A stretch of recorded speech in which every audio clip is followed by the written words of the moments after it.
साथियों, paper leak जो घटनाएं हैं, एक बार इंसान को, युवा को तोड़ देता है, वो परेशान हो जाता है, दुखी हो जाता है। लेकिन हमें आगे बढ़ने के लिए, कुछ गमों को भूलकर खुश रहने के लिए हमें आगे बढ़ना पड़ता है। हमने भी आंदोलन किया, जेल गए, लाठियां खाई, मुकदमे सहन किए, लेकिन उन चीज़ों को भूलकर फिर संघर्ष में जुट जाते हैं, हाँ, कि किसी युवा को न्याय मिले।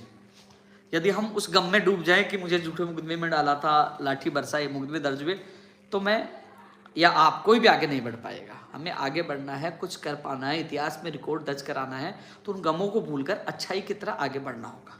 जो CET का, ग्रेजुएशन का परिणाम कब जारी होगा साथियों? हालांकि मैंने ट्वीट करके बताया इस वीक या अगले वीक, संभावना इस वीक की बहुत ज़्यादा है।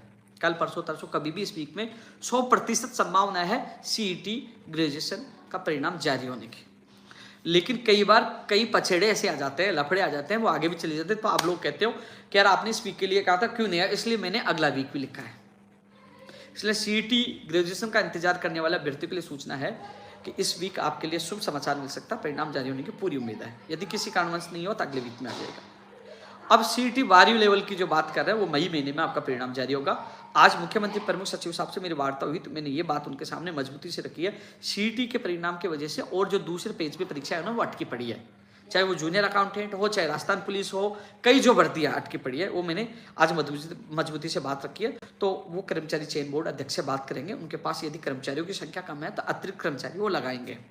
तो मैंने आज मुख्यमंत्री प्रमुख सचिव के सामने जो लंबित भर्तियां हैं, उनको जुलाई अगस्त तक पूरी करने के लिए मैंने बात रखी है। चाहे वो अध्यापक भर्ती परीक्षा हो, चाहे CET का परिणाम जारी करने की मांग हो, चाहे वो फर्स्ट ग्रेड हो, चाहे PTI भर्ती हो, चाहे लाइब्रेरियन, प्रयोगशाला सहायक, जो लंबित प्रक्रिया है, वो उनका जो प्रक्रियाधीन भर्तियों को पूरी करने की मांग रखी है।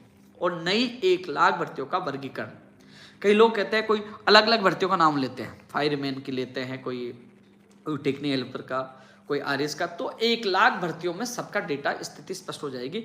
मैं लगातार ये मांग कर रहा हूं, 1 लाख भर्तियों का विभाग वाइज, यानी कि किस विभाग में कितने पदों पे भर्ती आएगी, इसका कैलेंडर जारी होना चाहिए। विज्ञप्ति कब जारी होगी, ये स्थिति स्पष्ट होनी चाहिए कि 1 लाख भर्तियां कौन से विभाग में कितने पदों पर आएगी। अब मुझे 2 कमेंट सेकंड ग्रेड भर्ती परीक्षा को लेकर, एक कमेंट आता है रद्द करो, दूसरा कह रहा है आप आंसर की के लिए, रिजल्ट के लिए नहीं बोल रहे हो। मैं आंसर की और रिजल्ट के लिए बोल दूंगा, वो कह दिया पेपर लीक माफियों से मिल गया। और मैं रद्द के लिए बोल दूंगा, आप कह रहे हो हमारे पेट पे लात मार रहे हो, हमारा अच्छा पेपर हुआ था, अब तो रद्द गैंग के सदस्य हो। बताओ किसके बोले? मैंने आपकी आवाज 28 दिसंबर को शहीद स्मारक में उठाई, 7 फरवरी को RPSC के सामने उठाई।